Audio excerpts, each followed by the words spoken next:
Welcome to Sai simple சமையல். இன்னைக்கு நாம வீட்டிலேயே சுவையான சுத்தமான சாஃப்டான பன்னீர் எப்படி பண்ணுறதுன்னு பார்க்கலாம். அதுக்கு நான் இன்னைக்கு 1 லிட்டர் பால் எடுத்திருக்கேன். பாலை நல்லா காய்ச்சிக்கலாம். முதல்ல பால் நல்லா காஞ்சிடுச்சு. இப்போது ஸ்டவ் ஆஃப் பண்ணிவிட்டு இந்த பால் ஒரு 5 நிமிஷம் அப்படியே கொஞ்சம் ஆற விட்டுடலாம். இப்போது பாலை காய்ச்சி 5 நிமிஷம் ஆயாச்சு. இந்த ஸ்டேஜில் நம்ம ஒரு 3 இல்லை 4 டேபிள் ஸ்பூன் லெமன் ஜூஸ் எடுத்துக்கலாம். லெமன் ஜூஸ்க்கு பதிலாக நீங்கள் வினிகர் கூட யூஸ் பண்ணிக்கலாம். இதை கொஞ்சம் கொஞ்சமாக இந்த பாலில் சேர்த்து கலந்து விடணும்.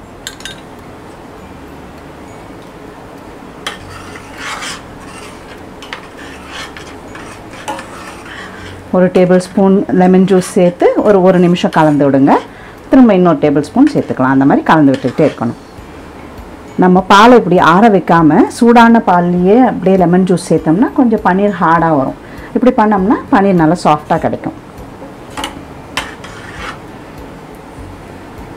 இப்போ திரும்ப இன்னொரு டேபிள் ஸ்பூன் லெமன் ஜூஸ் சேர்த்துக்கலாம்.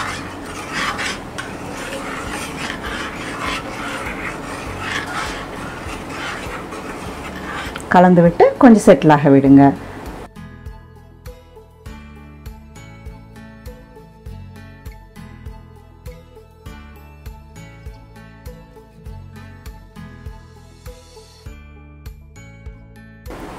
பாருங்க, பால் திரிய ஆரம்பிச்சிருச்சு.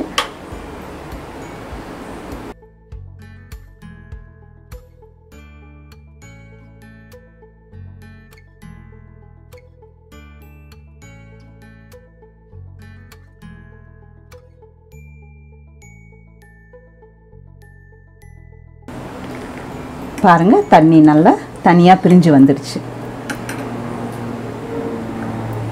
இந்த ஸ்டேஜில் இதை நம்ம வடிகட்டி எடுத்துக்கலாம். இப்போது வடிகட்டுறதுக்காக நம்ம இந்த மாதிரி ஒரு ஹோல்ஸ் உள்ள பாத்திரம் எடுத்துக்கலாம்.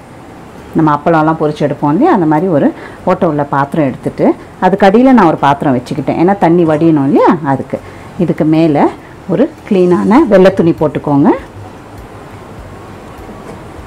போட்டுட்டு நம்ம திரிச்சு வச்சுருக்க இந்த பாலை இதுக்குள்ளே சேர்த்துடலாம்.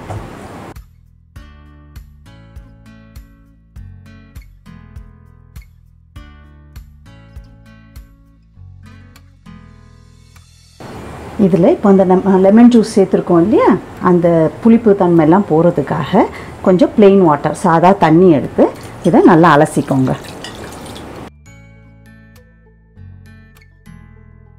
இப்போது தண்ணி நல்லா வடிஞ்ச உடனே இதை மொத்தமாக அப்படியே சேர்த்து ஒரு மூட்டை மாதிரி கட்டிட்டு இன்னும் இந்த எக்ஸ்ட்ரா இருக்க தண்ணியெல்லாம் நல்லா அழுத்தி புழிஞ்சிடுங்க. புழிஞ்சிட்டு இதை இந்த பாத்திரத்தில் அப்படியே வச்சிடலாம். வச்சுட்டு இதுக்கு மேலே நல்ல ஒரு வெயிட் வச்சிடணும். நல்ல ஹெவியாக இருக்கிற மாதிரி, இது அழுந்துற மாதிரி ஒரு வெயிட் வைக்கணும். நான் இன்றைக்கி இது மேலே ஒரு தட்டு வச்சுட்டு அது மேலே நம்ம மசாலா இடிப்போம் இல்லையா, அந்த கல்லை வச்சிடுறேன். நல்லா அழுத்தமாக வச்சுட்டு இதை ஒரு 1/2 மணி நேரம் விட்டுருங்க. டிஸ்டர்ப் பண்ணாதீங்க.